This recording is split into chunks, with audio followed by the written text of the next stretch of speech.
Well, happy Monday to everybody. Hope your week is off to a good start.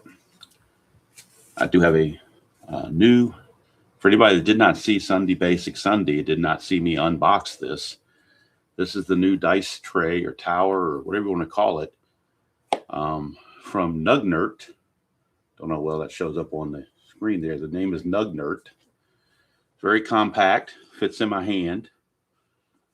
Just open it up. And there you go. And it's relatively quiet compared to the other one, which I enjoy. So we'll be going back to the smaller dice, simpler things. And by being smaller, it allows me to get closer to the score sheet because I don't have as much room to cover. East and west, I've got more room to spread out, or less room to need to cover, so I can bring the webcam, a little closer, so the cards a little better, perhaps. So, good morning, Dan. And this was $14.99 off of Amazon. So, it is small. Don't get me wrong, it is small. Like I said, you can fit it in the palm of your hand. So, if you want to set this here with a Strat card and compare it to the size of a Strat card, it's a little bit. It's not quite as long as a Strat card is. It's about 3/4 as wide as a Strat card and a little bit less in length than Strat card. I know the Amazon thing has the exact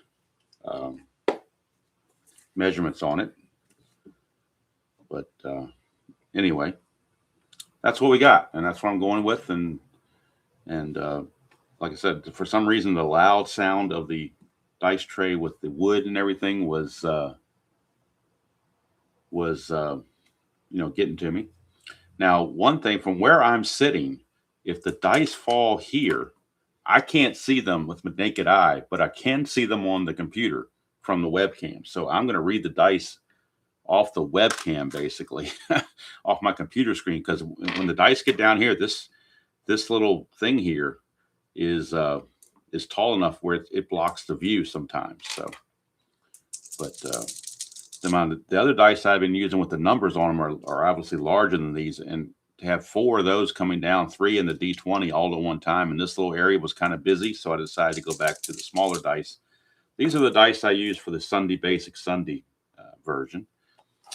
So anyway, we're at Fenway Park in Boston for the Baltimore Orioles and the Boston Red Sox. Dave Schmidt against Bruce Hurst. This is the first game of Monday, June 29th. Game number 513 overall. And ballpark effects. Fenway, very hitter-friendly. 19 for lefties for singles, 15 for righties. Home runs, 7 for lefties, 10 for righties. I might have to back up just one notch here so you can see everything. All right. Hopefully that's still close enough. Bruce Hurst, we'll look at Schmidt later, but Bruce Hurst, look at his numbers. Well, first look at the team numbers. The team records are almost identical. 30-45 for Baltimore, 30-44 for Boston.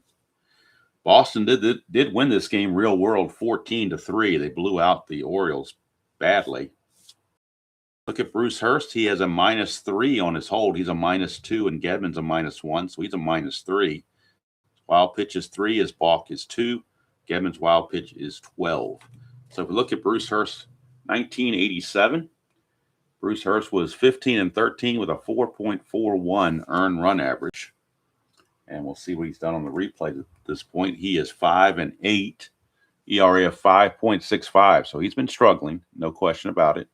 108 innings pitched, 123 hits, 49 walks, 95 strikeouts. But he does take the ball every 5th day or 4th day, whatever it turns out to be. And, can give him solid innings. He's got a fatigue of 7, so he can certainly go ways as long as he's effective. Alan Wiggins will lead things off for the Orioles. Second baseman. Wiggins hitting 187 on the replay, a homer and 11 driven in. Orioles going with predominantly a right-handed hitting lineup. The only lefties in the lineup are Fred Lynn and Terry Kennedy. But you got Lacey in right field, and you got Gerhardt in left field in place of guys like Jim Dwyer or Larry Sheets that could be out there. So Cal Ripken Sr. trying to, do a little platooning, I guess you'd say. Hello, Jim. Glad you could catch us. Hello, Midlife. No, it's not hard to get the dice out of the tray at all, Dr. D. At least I don't think so. All right, anyway, before the first pitch, we always have the ceremonial first sip. That doesn't change no matter what the dice tray is. On all morning games, we have the ceremonial first sip. So here we go. Bruce Hurst facing Alan Wiggins, and now you get to see the first time for people that didn't see the Sunday Basic Sunday. This will be your first chance to see a dice roll in this new dice tray, and hopefully you can see it really good. But we'll see. There we go. 310. 310 for Alan Wiggins, and that's going to be a single. Alan Wiggins, base hit. So hopefully, well, to me, the sound is a whole lot better. I don't know about anybody else, but I enjoyed that sound more than the hard wood sound that the other one had. Wiggins, one of the things I guess he still does well is steal bases. So he's on first. In the actual season, he stole 20 bases, got caught 7 times. In the replay, he has stole 13 bases, been caught only twice. So obviously he's going to try for the lead. And to get the lead, he needs a 4, 5, 6, or 12. And he gets a 6, but it's also a 2, which means it's a possible balk on Bruce Hurst. So Bruce Hurst balk rating is a 2. And it's a 2 again, so Bruce Hurst balks. And I'll roll this again just to make sure, just so you know it doesn't come up 2 all the time. We get something else. So in case you were curious, this thing is always coming up 2. Well, that's not the case. But Bruce Hurst balks, so Wiggins was a little bit, antsy over there and caused Bruce Hurst to balk.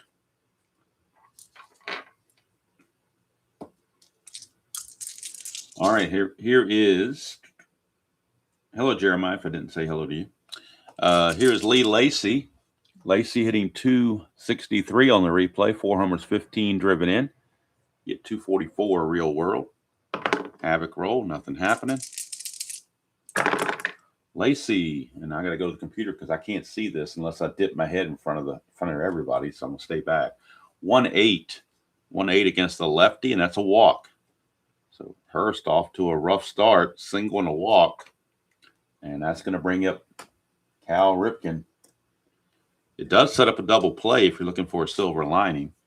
Ripken hitting 253 on the replay, 10 homers, 38 driven in. He at 252 real world. Nothing on the Havoc. We get a 4-5, and that's going to be a fly ball to center.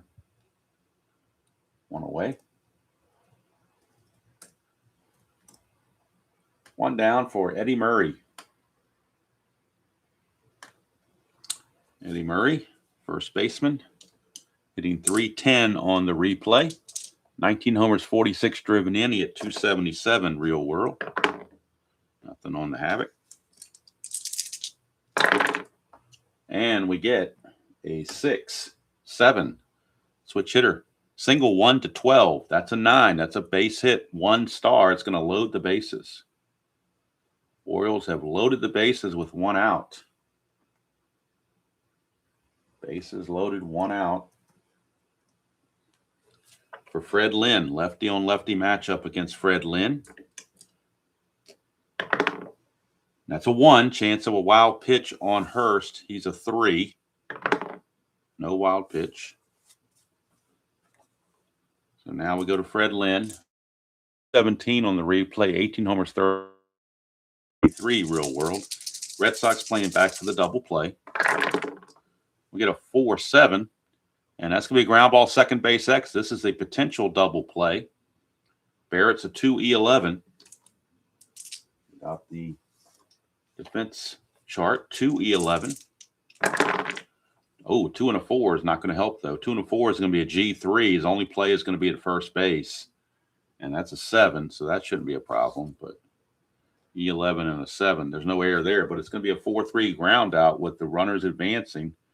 So Wiggins will cross the plate with the first run of the game by the Orioles. RBI for Fred Lynn, his 39th of the season. Not only could they not get the double play, but they couldn't get the lead dog. They just get the runner at first base. So 2 down. Clutch situation now for Ray Knight. Knight on the replay is hitting .234, 9 homers, 29 driven in. And he hit .256 real world. That's a 5-8, and that's a strikeout for Hurst. That will end the inning. Orioles take a 1-0 lead, but in the real game, Boston scored 14 runs, so they laid into Oriole pitching in this one in real world. So don't expect a low-scoring game, at least from the Red Sox point of view. So now Dave Schmidt is your pitcher for the Orioles. Look at Dave Schmidt right there. Dave Schmidt, his record, if I can get this thing to focus right, 10-5, 3.77 ERA for Dave Schmidt. That's on the real season. On the replay, Schmidt 2-4, ERA of 4.18, 71 innings pitched, 79 hits, 14 walks, 31 strikeouts. And leading things off will be Marty Barrett, second baseman. Marty Barrett's hitting .318 on the replay. No homers, 22 driven in. He hit .293 real world. Get a 6-5, and that's going to be a pop out to Alan Wiggins. One away. And that'll bring up Todd Benzinger. Second game in a row, he's playing center field in place of Ellis Burks. Benzinger, early in the replay, is in just 28 at-bats. He's hitting .357. No homers, 3 driven in. He had .278 real world. Whoa, missed the dice. That's going to be the trouble there because it's a very small little shoot, and there's 4 dice, and I'm doing this with my left hand. So, all right, 6-8. 6-8 is a fly to center. Fred Lynn will haul that in. It was much easier in the Basic Sunday game because I wasn't doing a D20 roll unless it was needed. All right, here's Wade Boggs.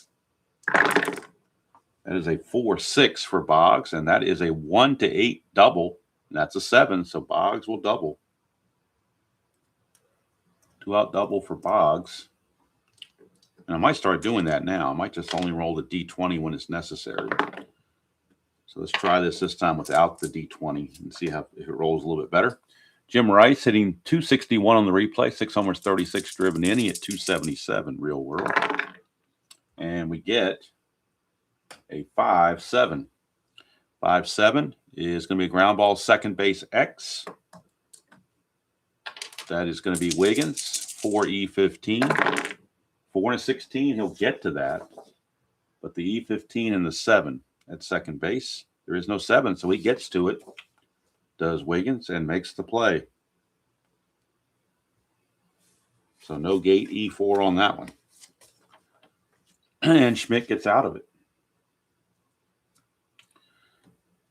So we go to the top of the second. Still 1-0 Orioles. Don't know how long that'll last, but it made it through 1 inning. Here is Bruce Hurst again, and he'll be facing Terry Kennedy, the catcher, and I will not roll the D20 until it's needed. Hello, Kent. Oh, knee replacement. Ooh, that can't be fun, but hopefully you can enjoy this maybe and brighten your day a little bit. Hello, Thomas. 110 for Kennedy against a left-hander is a fly to center field.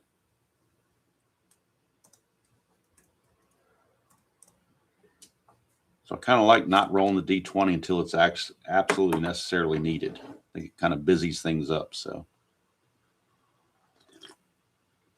here's Ken Gerhardt. Hitting .230 on the replay, 8 homers, 22 driven in. He at .243 real world. That's a 5-5 against Hurst, and that's a fly ball to center.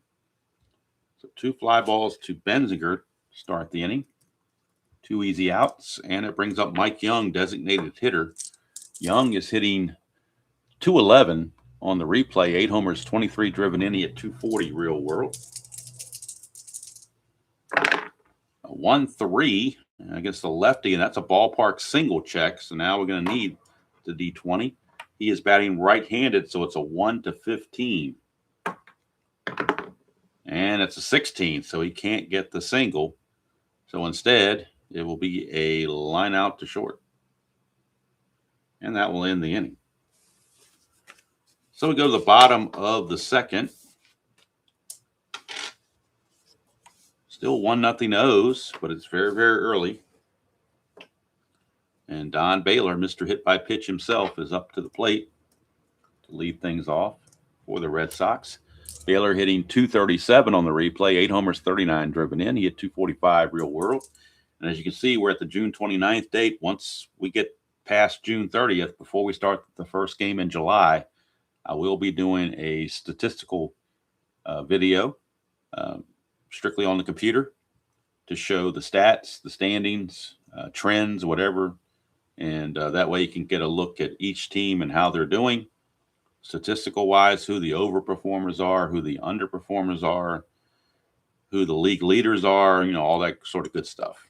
So just to reset everything before July 1st. I still like to give the stats during the game because it kind of just, to me, that's what announcers do. They do they give you the stats before the guy comes up to bat the first time up. So just kind of follow that thing, even though the stats given right now aren't necessarily all that important.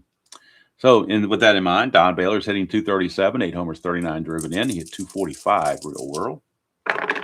That's a 5-9 against Schmidt, and that's a fly to center. Freddie Lynn hauls that in. Whoops, one away. For Dwight Evans, back in right field where he belongs, with Buckner back on the roster. Evans hitting .352, 17 homers, 53 driven in. He hit .305 real world. That's a 1-9 for Evans, and that is a strikeout. First strikeout for Schmidt.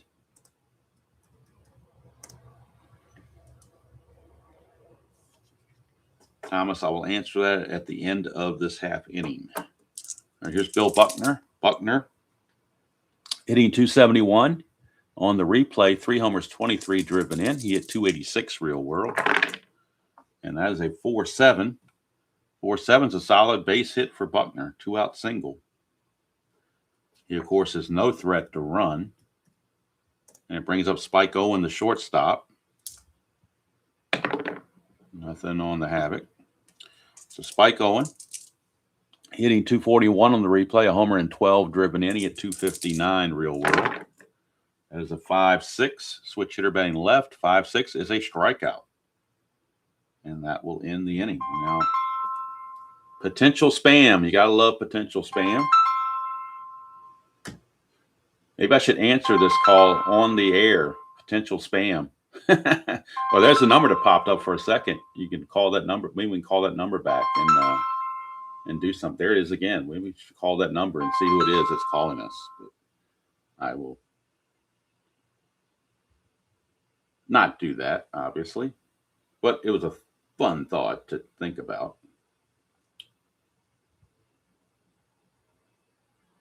Thomas, this is only my second game I've done it with, but I mean, everything's, as far as I can tell, has come out as random as I would expect. I mean, nothing out of the ordinary, I don't believe, but time will tell. So Schmidt, 2 shutout innings. Doing a lot better than he did in the real world game, that's for sure. And with the Orioles starting the third, we go back to the top of the order for Alan Wiggins. So Alan Wiggins. I do wish it was a tiny bit bigger, but then again, I kind of like the smallness does make it compact enough where I can feel like I can get the webcam down a little closer. So there are benefits both ways, I guess, if you want to look at it that way. All right. The only thing I wish was maybe a little bit bigger was this here, because with my trying to do this left-handed and drop 3 dice in there, I'm afraid one of them's going to fall to the side, but we'll hope it doesn't happen. Here's Wiggins. That's a 2-7 against the lefty, and that's a pop out to third. I think if I put my hand right almost touching it, then it can't help but go in there. So Wiggins is out of there, 1 away. Brings up Lee Lacy. 6-7 for Lacy, and that is a 1-12 single. 13-20 he lines out. That's an 18, so he's going to line it to short. And maybe, I don't know, I wouldn't use the word suspense necessarily, but maybe not rolling the D20 at the same time adds a little something to the proceedings, because you have to wait for that last D20 roll to figure out what happened. Suspense is maybe a little bit too over dramatic, but adds a little intrigue. Maybe that's not the right word either. I can't find the right word for it, but the delay kind of does something, I guess. I don't know. There's Ripken, and that is a 3-10 against the lefty, and he's going to fly it to left field. 3 up, 3 down for Bruce Hurst. He's come back pretty well here. And here is Rich Gedman, the only one not to come to the plate yet for the Red Sox. Mr. Rich Gedman, the catcher. And for Gedman enters this game hitting 198 on the replay. No homers, 14 driven in. He only hit 205 real world. Get a 3-9, and that's a ground ball to first. Eddie Murray will take it to the bag himself. 1 away. I kind of like this quieter sound. I don't know about anybody else. I had at least one person say they like the old noise better, but my ears are a whole lot better tuned to this than all the clanking. But, to each their own, I guess. Here's Marty Barrett. And for Barrett, that will be a 5-8 against Schmidt, and that's a fly to right field. 2 down.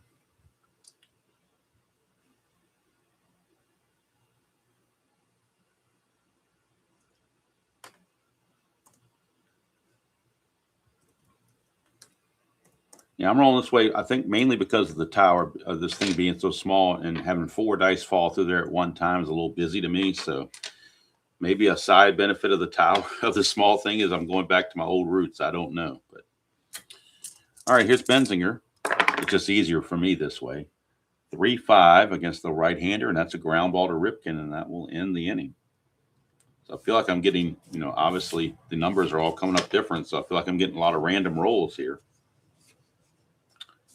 Yeah, I've got a set of those cards, Dr. D. I've never used them, but I got them. I bought an old Strat game years ago that had 1979 cards, where they just came with like 20 cards per team. The old white stock where the cards are pre-cut. So I've got that old game. And those orange cards, but I prefer the D20. I've been told that the D20 originated from Dungeons and Dragons. I don't know if that's true or not, but that's where the influence came from, was or either Dungeons and Dragons got the D20 from Strat, one or the other, but I know Dungeons and Dragons was thrown in there somewhere. I've never played Dungeons and Dragons, so I don't know.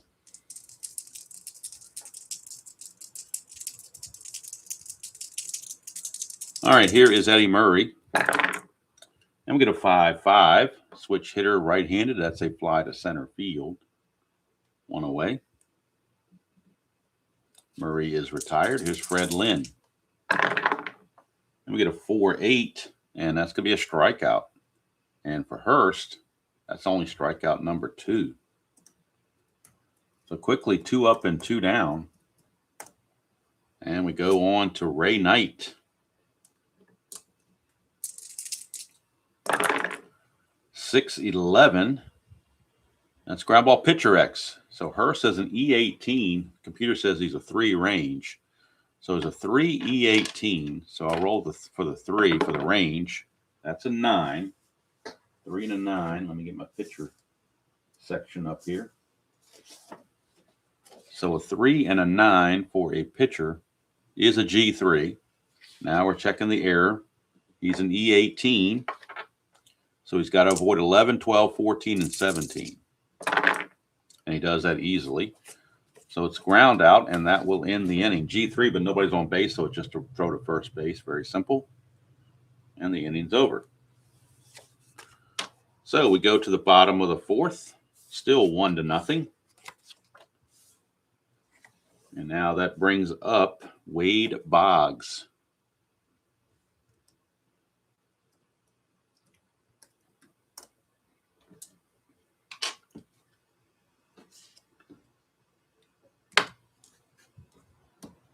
All right, Boggs. I didn't give his average the first time, I don't think. I think I skipped over that. He's hitting 357 on the replay, 13 homers, 38 driven in. He at 363 real world. Of course, he was hitting about 356, I think, but that double just got him up to 357.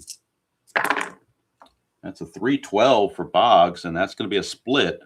1 to 10 is a single. 11 to 20, he lines out, and he's going to line out to Alan Wiggins. One away for Jim Rice. And that's a 6-11 for Rice. That's a ground ball first base X. We're looking at Murray. Murray is a 2E10. So you figure he will get to this. 2 and a 4. He will still get to it as a G3. E10. He's got to avoid 11, 15, 3, and 18. And he does that with a 10. So good play from Murray. He will flip it to Schmidt covering. And Rice is retired. 2 up, 2 down for Don Baylor. Baylor first time up. Flew to center field.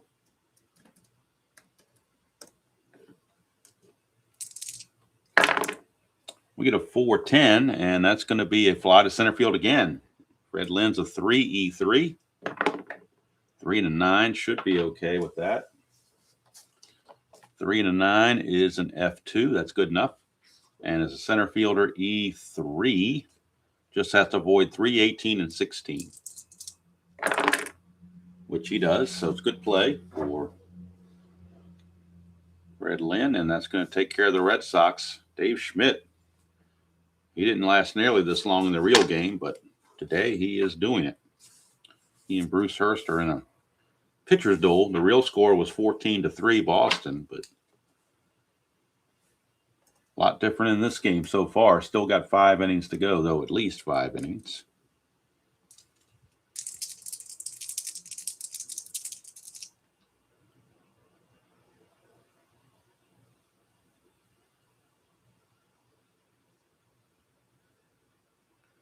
That's cool, Jeremiah. I might have to look into something like that. I might have to investigate that.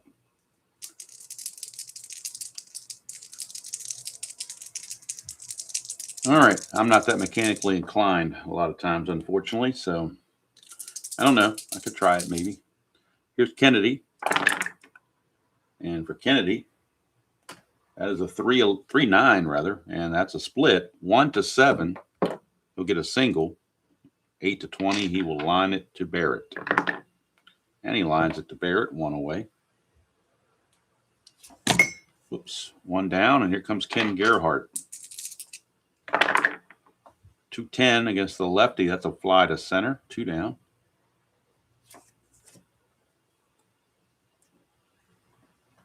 Two outs, and it takes us to the DH, Mike Young, number 9 hitter. Young is first time up. Failed on a ballpark single check and ended up lining to short. We had a 1-5, and he's going to draw a base on balls. I believe that is the second walk issued by Hurst. Young could try to steal, but Hurst has that -3, so it'd be a 50-50 chance if he got the lead. But, with 2 outs, it may not be a bad idea. If he gets caught, you got Alan Wiggins leading off. So we're going to see if he can get a lead. Let's check Mike Young's real numbers on his stolen bases. How many attempts did he have in real world? Well, he stole 10 bases, got caught 7 times in the real world. In our replay, he's only stolen 2 bases, hasn't been caught at all. So I haven't been using him enough for stolen bases, apparently. So we're going to try for the lead here. 6 through 8, or 6 through 8, he gets the lead. 11, he is caught. So we'll see how that turns out. Whoop, red dot got hung up in there. You roll this first to make sure there's no balk or pat or a wild pitch or pickoff. 12, and 12 means he does not get the lead, so he will hold. And here comes Alan Wiggins. And we get a 5-10 for Wiggins. Switch hitter batting right-handed. That is a ballpark blast, but he has weak power. And the singles are 1 to 15. He would get a single 2 stars out of this. And he does. So Wiggins with the single. He would have gotten a home run, but he has weak power. As it turns out, single 2 stars puts runners on the corners. And now Wiggins will look to possibly run again. Lee Lacy at the plate. Let's see here, Wiggins. But really, you already have a guy at third, so I think we're going to hold him off this time. We let Lee Lacy swing away. See what Lee Lacy can do. Lee Lacy a clutch at bat, and he does gain a hit in the clutch, 110 and 210, so and 3-4. So he gains 3 hits in the clutch. So we're going to give Lee Lacy a chance. 2-6, and he fails in that chance. It's a ground ball to Spike Owen, and it ends the inning.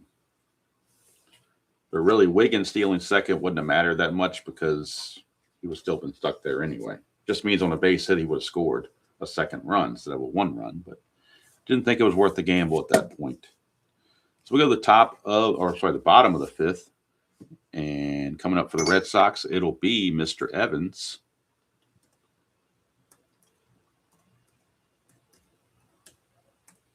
Dewey Evans, first time up, struck out.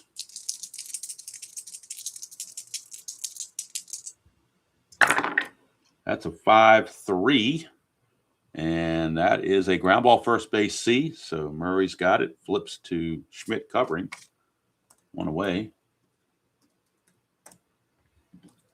I'm cheap, Dr. D. The $15 was in my price range. The other ones I saw were like 30-something. I didn't want to pay another 30-something. I already paid $60 for this nice wooden dice tray, so I wasn't about to spend a whole bunch of money.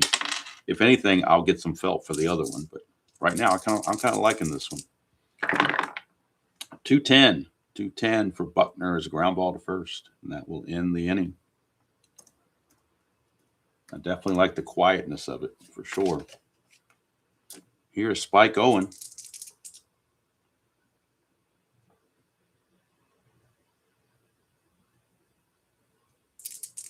Yeah, I can't have a big thing for the stream, but I'll never be able to show everything. This helps because it's small.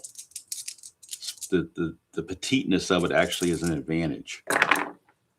5-5, and that's going to be a split. 1 to 2 was a single. Anything else, he lines out to Wiggins. And he lines out to Wiggins to end the inning. So we go to the 6th inning. Still 1-0. Definite contrast from the 14-3 real score. Hurst back out, and he will be facing Ripken, Murray, and Lynn, heart of the order for the Orioles. Ripken, 0 for 2. He's flown to center and flown to left. That's a 5-12, and that is a 1 for a double. Anything else, he'll get a single. And that is a base hit for Cal Ripken. His first hit of the game. Hello, RJL.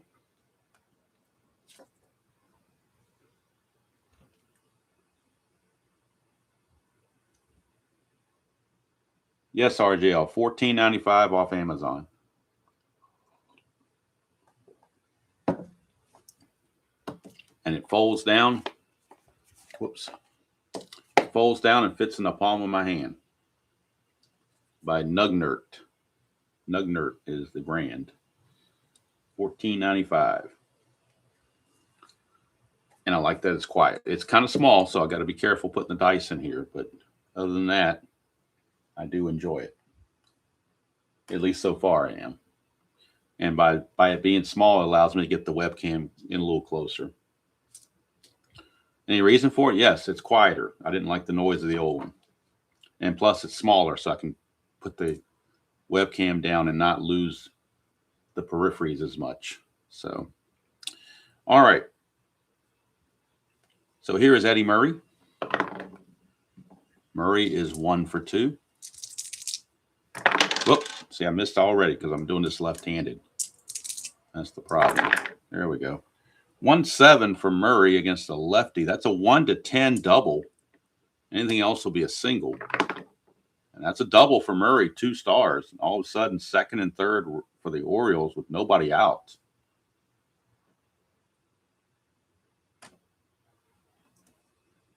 It's mainly for the sound, but the smallness of it is also, to me, beneficial. But the sound is the primary reason for it.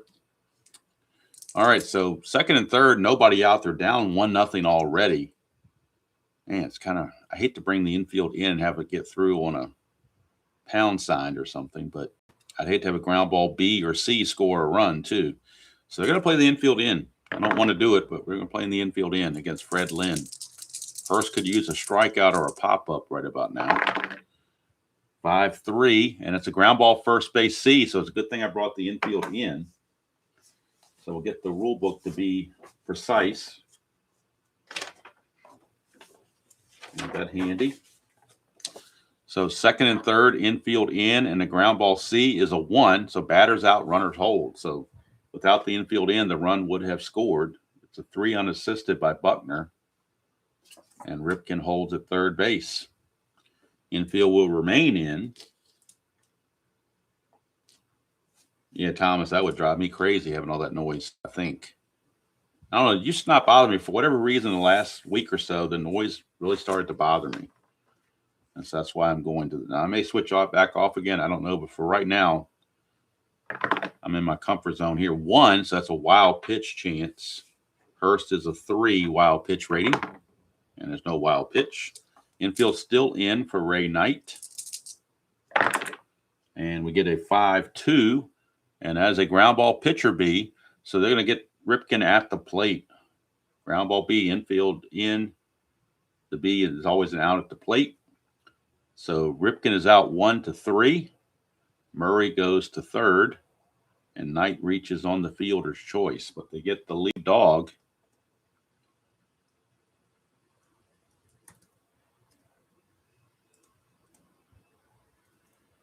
And now they're 2 away all of a sudden.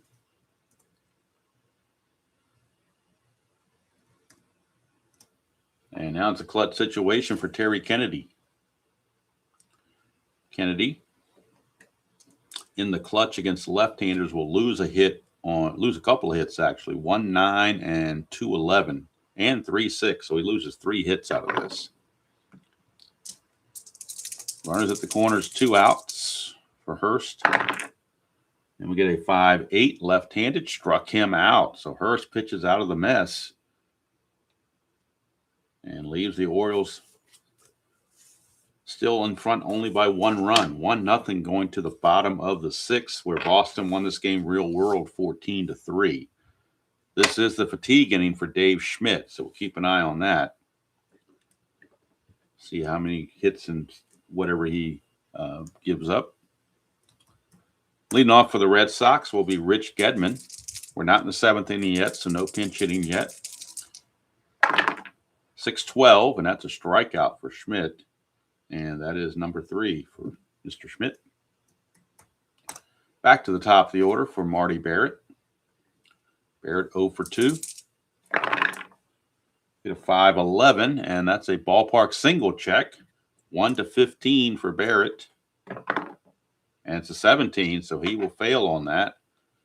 He will fail on that, and that will be a liner to short. 2 down. And that's going to send up Todd Benzinger.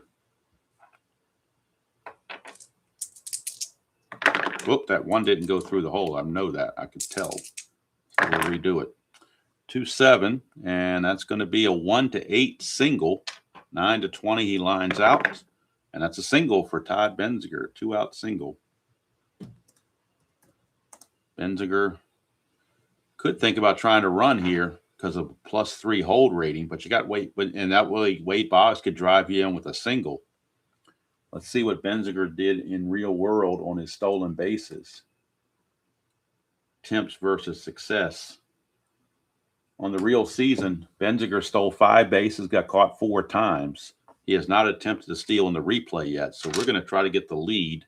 All right, nothing on that. So we're going to try for the lead. A 3, a 6 through 9, he gets the lead. A 10 or a 12, he is out. And that's a 6, so he gets the lead. So Benziger's going to go. He's a 15, being held as a 13, but the +3 is a 16. 1 to 16, and he's in there. Stolen base for Benziger. His first steal of the replay.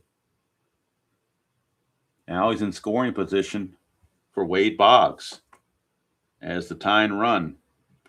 Boggs, in the clutch situation, will lose some hits here. 1-8 and 1-11, he will lose hits.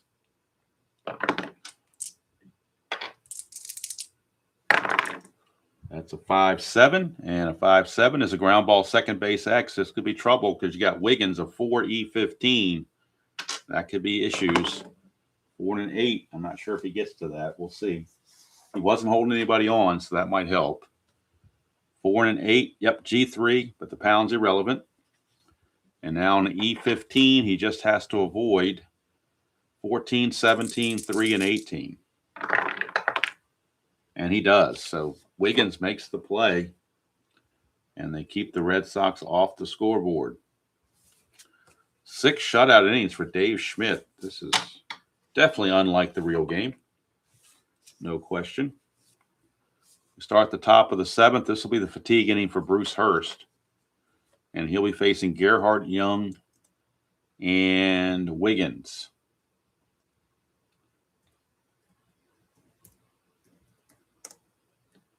Gerhardt is flown to center twice. 5-4. And this time it's a ballpark single check. 1 to 15. And 60. Boy, that you would think the Fenway ballpark checks would work out, but I believe they're 0 for 3 now. The D20s come up above 15 every time. So very unusual for that, but just happens, I guess. So he will fly to left. 1 away from Mike Young. That's a 2-8 against the lefty, and that's a ground ball to short. Spike Owen is there, 2 down. 2 down, and we go back to the top of the order for Alan Wiggins. Wiggins is 2 for 3 and scored the only run of the game. 5-3. Fly ball right field X. That's Dewey Evans. He's a 1, so we know he's going to get there. As an E2, the only error chance he has is 3, 16, and 18. He's got to avoid those 3 numbers, and he does. So it's good play for Evans. And that takes care of the Orioles. Unbelievable that at Fenway Park, we still got a 1-0 game at the 7th inning stretch.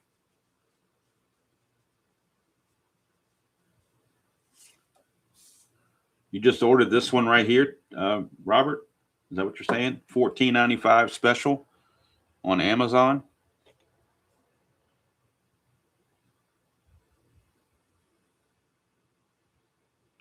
Let's see here.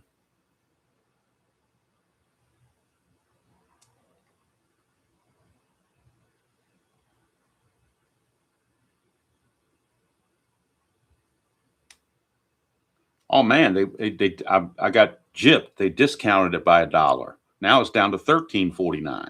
Do you believe that? They moved this to $13.49. I paid $14.49 for it. They just lowered it by $1, and I missed out. Unbelievable. Yeah, they got green, they got purple, they got red. Why you want red felt with red dice, I don't know. Purple seems kind of weird. If you went for the green one, that's what it's going to look like. Looks like Christmas time, I guess. So, now I did use the big tray for History Maker Golf, but I could go back because that's a lot of dice to put in there. So the reason I didn't use it for History Maker Golf, even though I had it with me, I had this came in Saturday afternoon, And I could have used it for History Maker Golf, but with all those dice in there, I just thought it might be a little too busy. But maybe the dice are small, so maybe, and there's no D20, so maybe I will go back and try it out with History Maker Golf this week. Maybe I'll try it with the third round and see how it does. So anyway, and you got it for $1 off, cheaper than I did, Robert. That's weird how they just changed the price out of the blue like that. $1 cheaper. But hey, good to go. All right. Here is Jim Rice.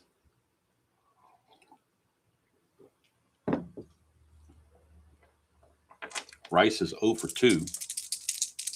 Schmidt only gave up 1 hit in his fatigue inning, so he's still got some endurance. 5-7. Ground ball second base X. We're going back to Alan Wiggins. He's a 4, and that's a 9, so he'll get to it.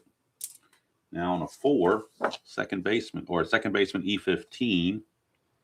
E15 again, 14, 17, 3, and 18. And that is a 14. So Wiggins, E4 has shown up. Gate E4 just arrived because that's a 14 right there. Under the E15 category, 14 is an error. So Wiggins does boot it to start the inning. Gate E4 has arrived. And Jim Rice will be at first base with nobody out for Don Baylor.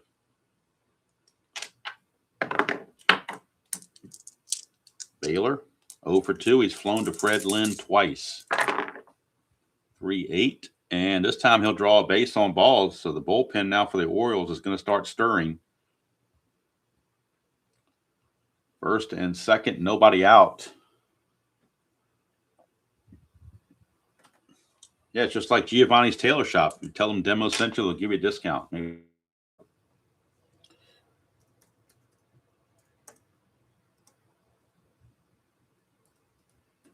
So first and second, nobody out. We'll look at the Oriole bullpen and see who the fresh arms are out there. Left-handed versions, you do have Scott McGregor is the only lefty. You do have John Havian, Tony Arnold, Doug Corbett, and Tom Niedenfuhr. Those are all available out of the bullpen. They're all fairly well rested, or rested enough where they can come in. Dwight Evans is your batter. They're going to stick with Schmidt for at least a tiny bit longer. Nothing on the Havoc. Evans, 0 for 2. 6-7. And that is a ground ball shortstop X. We're looking at Ripken. This could be a double play. 2E20 for Ripken. We could get a Giovanni's Tailor Shop tailor-made double play. 2 and a 12. I think that's going to be G1.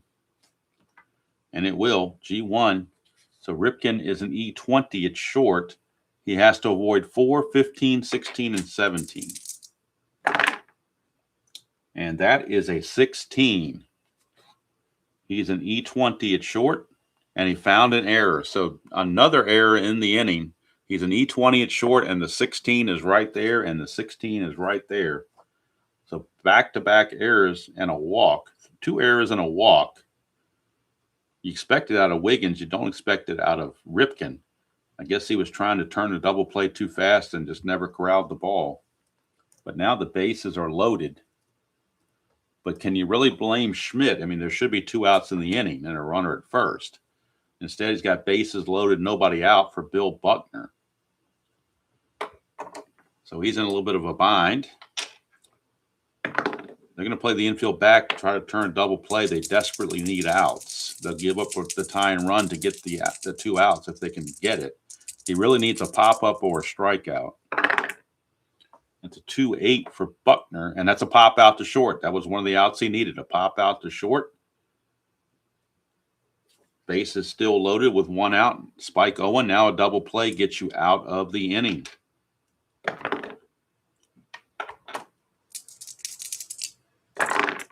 That's a 6-8 switch hitter, and that's a fly ball to center field B. It's a sacrifice fly for Spike Owen. And the time of the plate, we're tied at 1 apiece. An unearned run. An unearned run brings them on with runners at first and second now for Rich Gedman. Gedman's 0 for 2.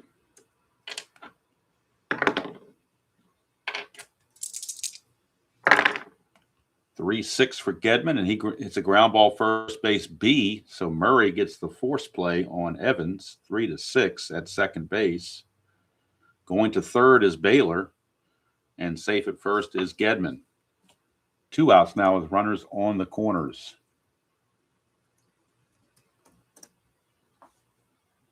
Or was that the third out? That can't be the third out, was it? Yeah, it was the third out. Never mind. That was the third out, so never mind. Lost track of outs there. That was the third out. Really, he wouldn't have gone 3-6, I don't think. But maybe he had to. Maybe it was away from the bag and he couldn't get back there in time. And Schmidt forgot to come over, so he threw it to first. So at the end of 7, I think that's going to be it for Schmidt, though. Schmidt's done. Schmidt goes 7 innings. He's going to give up 1 run, which was unearned. Only gave up 3 hits. He did walk a couple here, or at least 1 here. He walked. That was his only walk, actually. 1 walk. Only struck out 3, but a nice performance. He could still get a win if the Orioles take the lead in the 8th inning. But that's an if. Hurst went 1, 2, 3 in his fatigue inning, so he's got full endurance for the 8th inning. Maybe new lease on life with the score tied at 1 apiece. And Lee Lacy, the batter, he is 0 for 2. That's a 3-6, and that's a ground ball to Spike Owen. 1 away. 1 down for Cal Ripken. And RJL, I'm looking forward to you getting this, and I'd like to see how it looks on your channel, especially with History Maker Golf. I would love to see that. Here's Ripken, 1-9 against the lefty. Well, he's got to get a 1. Anything else, he flies to left, and he will fly it to Rice. 2 down. 2 down for Eddie Murray. Murray 2 for 3, a single and a double. 5-7, switch hitter batting right-handed. Ground ball to Barrett at second. Barrett is a 2. 2 and an 8 should be fine. No problems. 2 and an 8 is definitely good. It's a G2. And Barrett, error rating is an E11. So he's got to avoid 15, 17, and 18. He ought to be able to do that. And he barely did. 14. It was close. So Barrett makes the play. And Bruce Hurst has retired 6 in a row since hitting his fatigue. So he's good to go for the 9th inning. No question about it. Go to the bottom of the 8th. And we'll see who the new pitcher is going to be for the Orioles. Coming up for the Red Sox, it's going to be Barrett, Benzinger, and Boggs. So you get right, switch, left, followed by more rights. So it looks like they're going to the right-hander. And they will go to,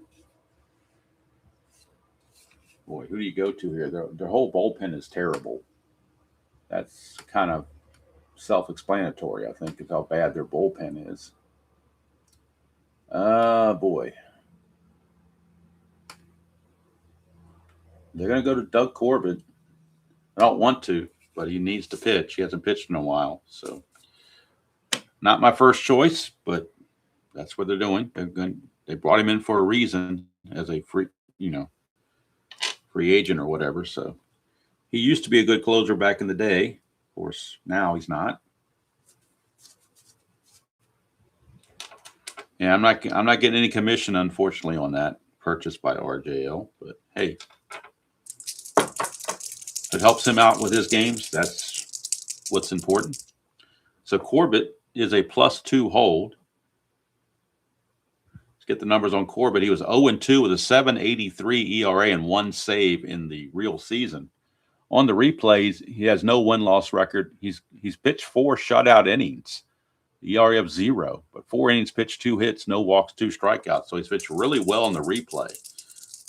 Problem is his card is loaded, particularly against lefties. So he's got to be careful here. Here's Marty Barrett. 1-7, and that's a ground ball to short. Ripken's got it. 1 away for Todd Benzinger, the switch hitter. And this is where he could run into trouble with him and Boggs if he gets stuff off his own card. Benzinger 5-12, batting right-handed. I'm sorry, batting left-handed as a switch hitter. Ground ball first base X. That's Eddie Murray. He's a 2. 2 and an 18 is good. E10. The only errors are 11, 15, 3, and 18. And that's a 12. So Eddie Murray will make the play. 2 down for Wade Boggs. Corbett so far so good, but he's got to face a tough lefty in Wade Boggs. Hello, Canadian. 4-2. 4-2 is a fly ball to right. So Corbett a 1-2-3 8th inning. So despite my trepidations of bringing him in, he did well. Put the Red Sox down 1-2-3. Go to the 9th. Still tied at 1. Far cry from the 14-3 real world game.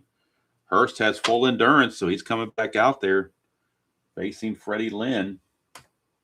Let's see. Let me back this up just a hair because we're losing a little bit of peripheries there. So it'll be Fred Lynn, Ray Knight, and Terry Kennedy, a couple lefties. I don't think they're going to pinch hit for any of those because all the good righties were in the lineup to begin with. So there's not much there. Rene Gonzalez, a decent right-handed hitter, but I think you're going to stick with the veteran Lynn. He does okay against lefties. We get a 3-7, and that's a 1-5 single. Anything else, he lines it to Barrett, and that's a 10, so he will line it to Barrett. 1 away. For Ray Knight, Knight is 0 for 3. That's a 5-4. And that's a ballpark single check. It's been failed 3 times already. You would think that with a 1-15, it'd be successful. Maybe this is the time. And it is, finally. Ray Knight gets a base hit. Base hit, so the go-ahead run is in scoring position, and we will get a pinch runner for Ray Knight. He's one of the slower guys in the league. So we will have Rene Gonzalez come in and pinch run and take over at third base for Ray Knight. That will also help the defense slightly. So Rene Gonzalez comes in for Ray Knight. So we will have Gonzalez. Don't walk away, Rene Gonzalez. And he is a 3E20. So 3E20 for Rene Gonzalez. And he runs at a 12. Does Rene Gonzalez. So Gonzalez, pinch runner, and then third base in the 9th. So Rene Gonzalez. He is on. He's not going to try to steal or anything, but he does run at a 12, which is better than the 8 that Ray Knight had. And here's Terry Kennedy.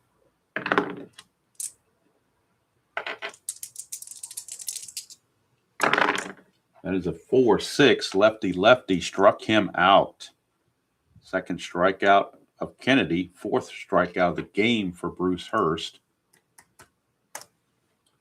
And now it's up to Ken Gerhardt.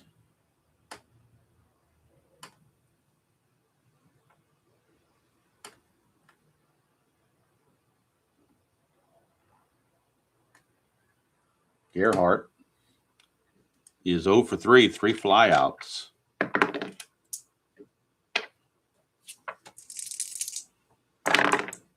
(6-2). That's a split chance. 1-4 is a single. Anything else, he will line it to Spike Owen. And that's 12, so he lines it to Owen, and that's going to end the inning. Red Sox have a chance to walk it off in the bottom of the 9th. I think we're going to cap Bruce Hurst at 9 innings. So no decision for Schmidt. Hurst goes 9 innings, gives up 6 hits. He walks. Let's see where he walked 1. He walked Lacey in the first inning. That was his only walk. I'm sorry, no, he walked 2. He walked Mike Young, and he struck out 4. He can win it if the Red Sox score here in the bottom of the 9th, or else he'll get a no decision. And Doug Corbett, since he went 1, 2, 3 the previous inning, he's back out again. He's got a relief fatigue rating of 3, so he can certainly go a ways. If it goes extra innings and they take the lead, they'd bring in Niedenfuhr for a save. But right now they're going to stick with Corbett against Jim Rice. Jim Rice, capable, obviously, of ending the game with one swing of the bat.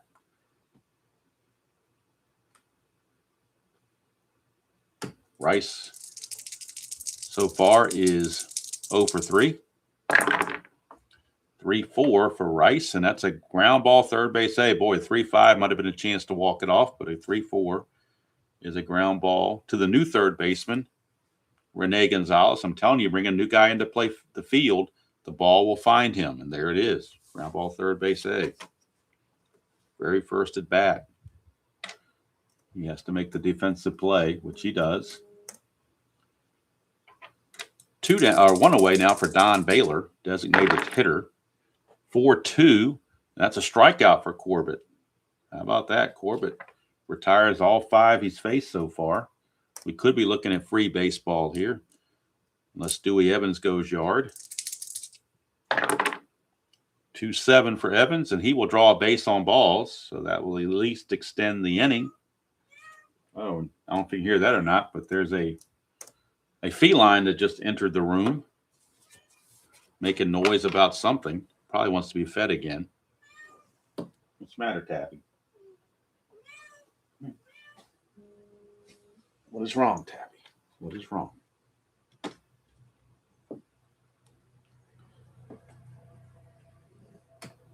All right, we have a slight feline delay.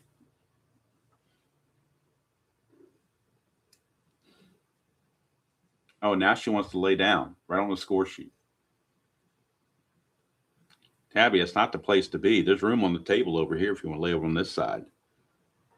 But it's not the place to be right now.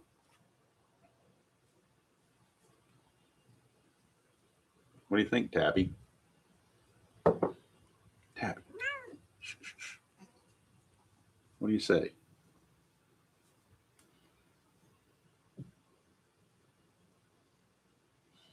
That's true, RJL. You don't get the fluffy cat on the other channel. That's for sure. You don't have feline delays. I think she's finally moving on. Okay.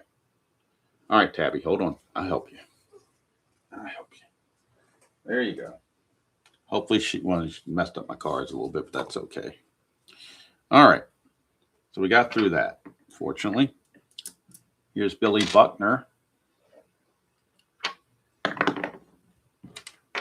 Buckner of 1 for 3. That's a 2-8 for Buckner, and he pops it up to Ripken. So we have not only a feline delay, but we have free baseball here at Fenway Park. Real game was 14-3, but this game is 1-1 as we head into extra innings. Now the Red Sox will have to go to their bullpen and figure out what they want to do. Let's see who's got the rest and who doesn't out of their bullpen. First of all, let's look at the arms that are available. They do have, from the left side, 2 lefties, Joe Sambito and Tom Bolton.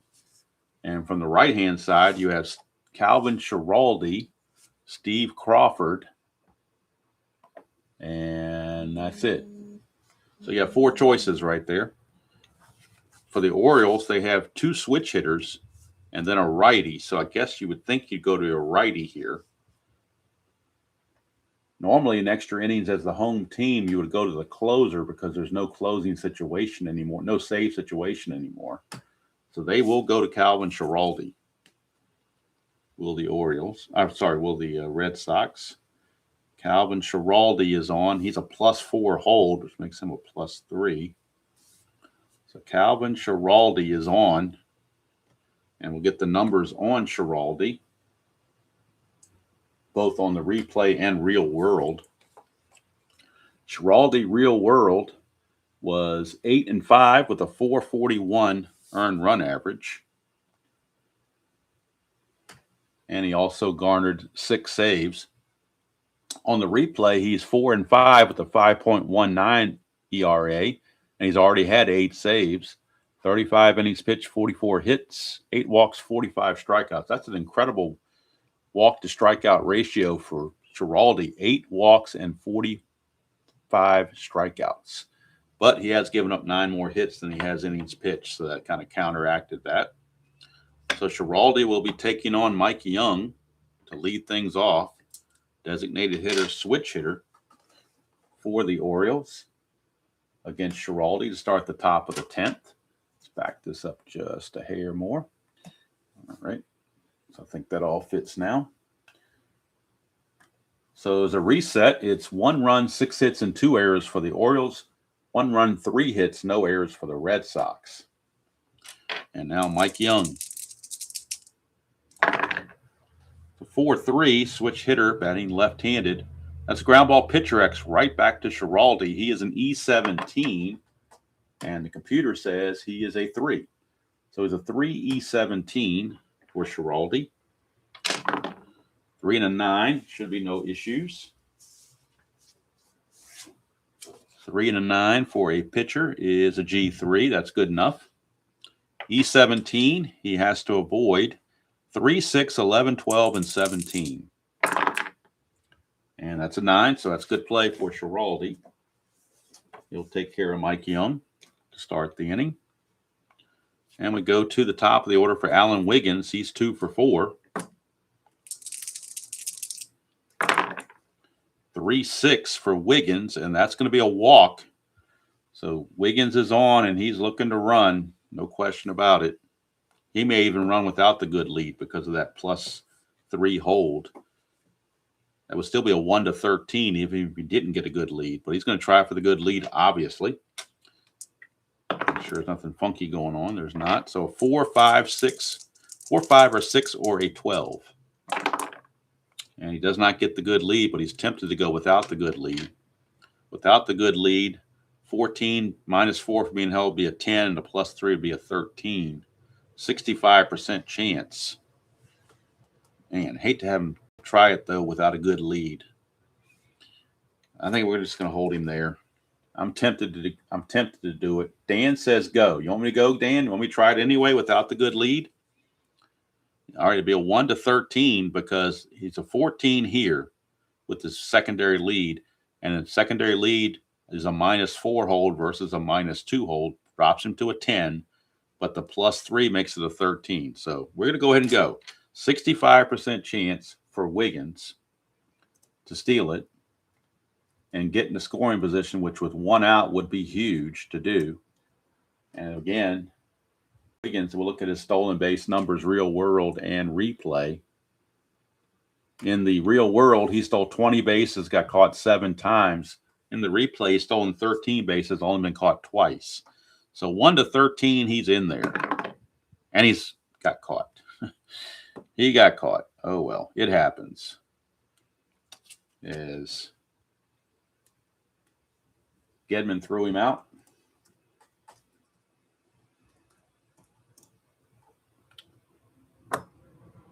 So Dan says he's going to see himself out after that managerial mistake. That's okay. I mean, it was a good gamble, 65% chance. It just didn't work out. If he's successful, he gets in scoring position. A base hit can score him. So here's Lacey. 2-6 for Lacey against Giraldi, and that's a strikeout to end the inning. So it may not have mattered anyway. You never know. All right, we go to the bottom of the 10th.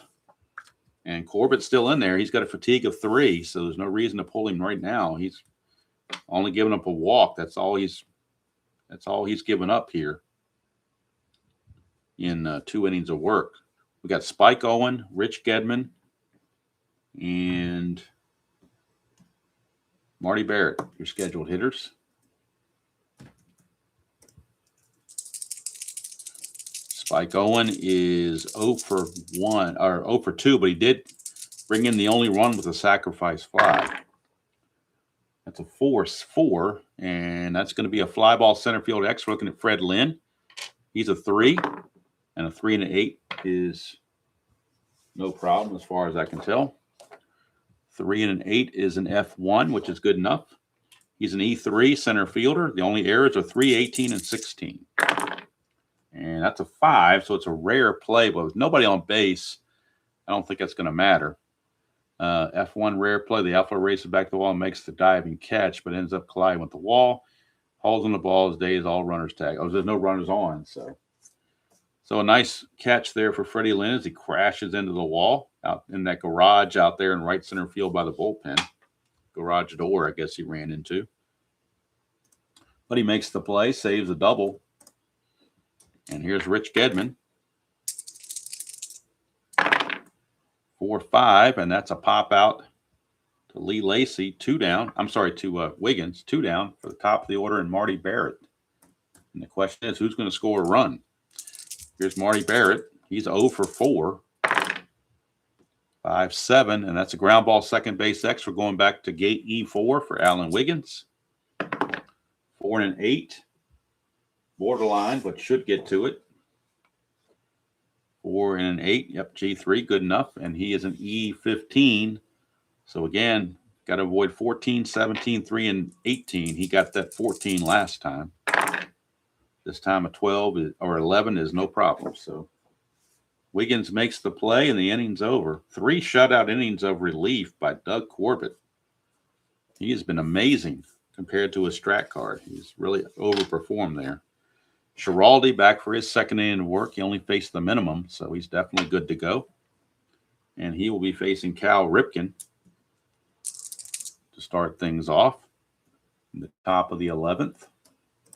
Tomorrow we will be at Exhibition Stadium in Toronto for the Yankees and the Blue Jays. It'll be the return of Ricky Henderson from the disabled list. He will make his long-awaited return. Try to help the Yankee lineup.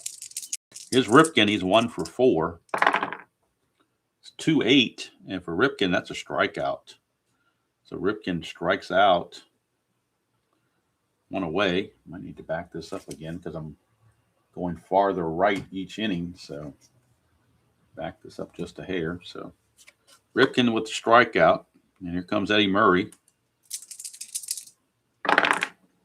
We get a 5-9, switch hitter batting left. That's another strikeout for Schiraldi. So he has struck out 3 in a row going back to last inning. And now here's Freddie Lynn.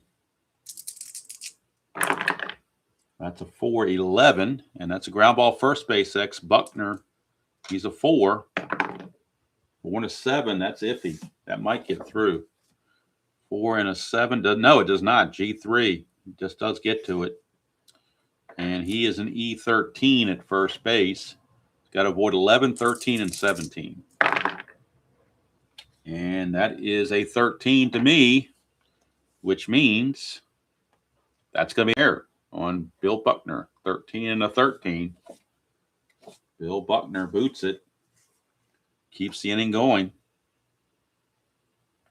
First error on the Red Sox. Lynn, not really a threat to run, I don't believe.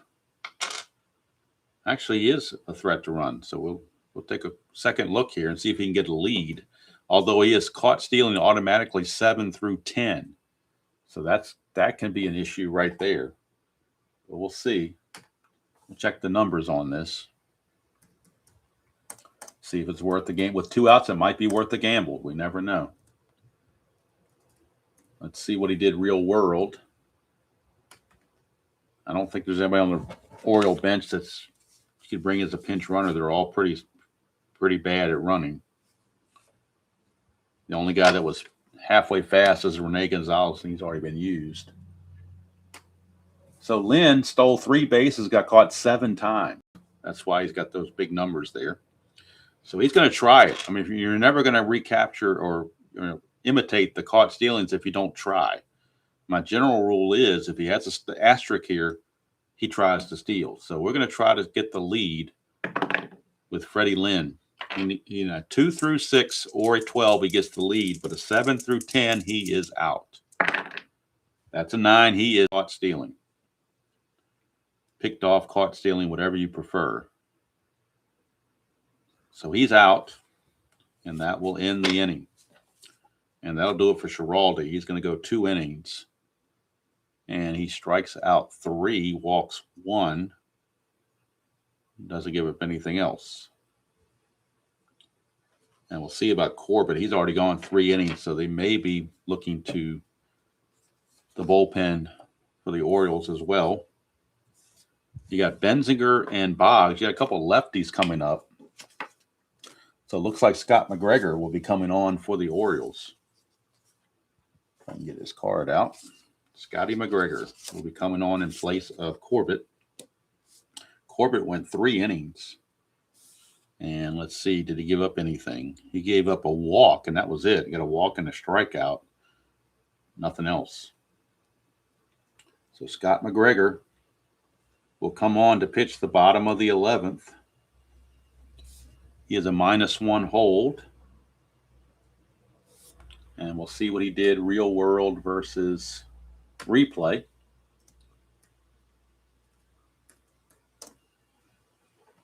And he's going to be facing Benzinger, Boggs, and Rice. Scott McGregor. McGregor on the real season. McGregor 2-7 with a 6.64 ERA. And on the replay, he's 2-6 with a 5.40 ERA. He's done some starting as well. 73 innings pitched, 85 hits, 30 walks, 47 strikeouts. And he is facing Benzinger, Boggs, and Rice. So he'll make Benzinger bat from the right-hand side. See what he can do. McGregor facing Benzinger. Bottom of the 11th, tied at 1 apiece. Benzinger is 1 for 4. That's a 5-10, and that's going to be an in-home run chance. This is not looking good. In-home run chance 1-19. Let's get a close-up of this. An in-home run chance on the very first play on a 5-10 against right-handers. You've got an in-home run chance 1-19. A 95% chance that this game will be over because Benzinger has normal power against lefties. So unless this is a 20, we're going to have a walk-off home run from the Red Sox to win it. Only thing that avoids it is a 20. And we got an 8, so that's gone. Benzinger greets McGregor, the very first batter. McGregor faces. He gives up the game-winning home run to Todd Benzinger to walk it off. Benzinger, that's his first home run in the replay. He had 8 of them real world. So home run from Benzinger. McGregor will take the loss, obviously. Schiraldi garners the win. And we'll get the numbers on the ball game from the box score and get you set up for tomorrow's game, which will come from north of the border at Exhibition Stadium. So for the Red Sox, 2 runs, 4 hits, and 1 error. For the Orioles, 1 run, 6 hits, and 2 errors. Winning pitcher Calvin Schiraldi is now 5-5. He's got 10 decisions already. That's kind of amazing. He had 13 decisions real world. So McGregor with the loss drops to 2-7. And now the Red Sox will stay ahead of the Orioles and keep the Orioles down in next to last place. Red Sox now 31-44, Orioles 30-45. And we look ahead to tomorrow. And obviously, did we give the player of the game to Hurst? Or do we give it to Benzinger? I guess we give it to Benzinger because he won the game with a walk-off. So I guess we'll give it to Todd Benzinger as the player of the game. And that leads us into tomorrow's game. The Yankees and the Blue Jays. Yankees and Blue Jays from Toronto. It'll be Dennis Rasmussen and John Cerruti, a couple of left-handers, but most notably Ricky Henderson. Ricky Henderson is back in the leadoff spot in left field. And this is a game that the Yankees won real world 15-14 over the Blue Jays. So we'll see how that plays out. It'll be game number 514. Second game on the Monday, June 29th docket. And let me put in the records for these two teams. The Yankees come in 42-33. And the Blue Jays come in 45-28. But they are 5 games behind the Milwaukee Brewers. The Yankees are 9 games behind the Brewers. So the Brewers are threatening to run away with this thing. The Brewers are 12 games better than what they were in real world in this replay. For whatever reason, they're killing it in the replay. I don't understand it, but they are. They're 12 games better than what they were in the real world. The Blue Jays have the exact same record, 45-28. That's exactly where they were in real world. The Yankees are 4 games worse. We're 46-29 at this point, and they're 42-33 right now. So, but Boston, even with the win, Boston is now still 20 games behind the Brewers, who had just been incredible. But tomorrow, that's what we're going to have: Yankees and the Blue Jays. My first trial run with this, I thought, went fairly well. At least I enjoyed the quietness of it. And I also kind of enjoyed the fact that I didn't roll the D20 unless it was absolutely necessary to check either a havoc roll or a split chance. But if it didn't need that, then these 3 dice sufficed and seemed to at least work for me. I'm not sure how it did for everybody else, but I certainly enjoyed it. Made it a pleasant experience for me. So, and then Tabby, of course, had to chime in there and get her 2 cents worth in. But she's gone to the other room now, fortunately. So that's going to do it from here. Hope you enjoy your rest of your Monday, whatever you have planned. And until next time, enjoy playing whatever game you choose to play, however you choose to play it, and we'll see you all down the road.